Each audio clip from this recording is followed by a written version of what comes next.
भूतिया घर की दास्तान। गांव के किनारे एक पुराना टूटा फूटा घर खड़ा था, जिसे लोग भूतिया घर कहते थे। वर्षों से यह सुनसान पड़ा था और आसपास के लोग कहते थे कि वहां रात को अजीब अजीब आवाजें सुनाई देती हैं। कई लोगों ने दावा किया कि उन्होंने वहां किसी छाया को घूमते देखा है। डहाना रहस्यमय रात एक दिन गांव के युवा आदित्य ने तय किया कि वह इस घर की सच्चाई जानकर रहेगा। उसे डर जैसी किसी चीज पर यकीन नहीं था। उसने अपने दोस्तों के साथ शर्त लगाई कि वह उस घर में एक रात बिताएगा। आदित्य ने रात को 12 बजे अपने कंधे पर टॉर्च और हाथ में एक छड़ी लेकर घर में कदम रखा। घर के अंदर धूल और मकड़ी के जालों से भरी दीवारें थीं।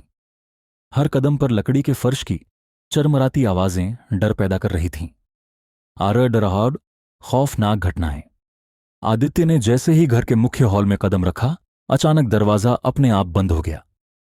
हवा में अजीब सी ठंडक फैल गई।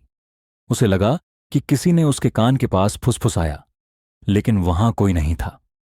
उसने टॉर्च जलाकर इधर उधर देखा, लेकिन केवल अंधेरा और सन्नाटा था।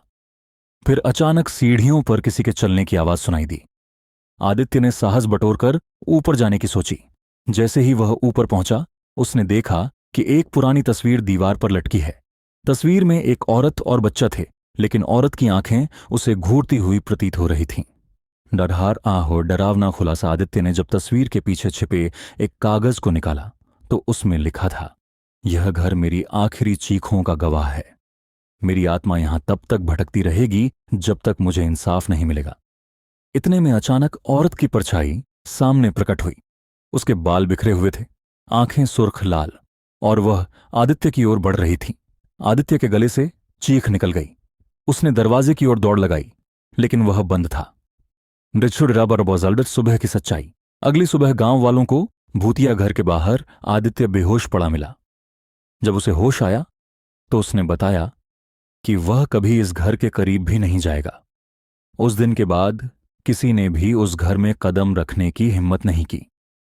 भूतिया घर का रहस्य वहीं का वहीं रह गया। कहते हैं अब भी रात को वहां से किसी औरत की चीखें सुनाई देती हैं।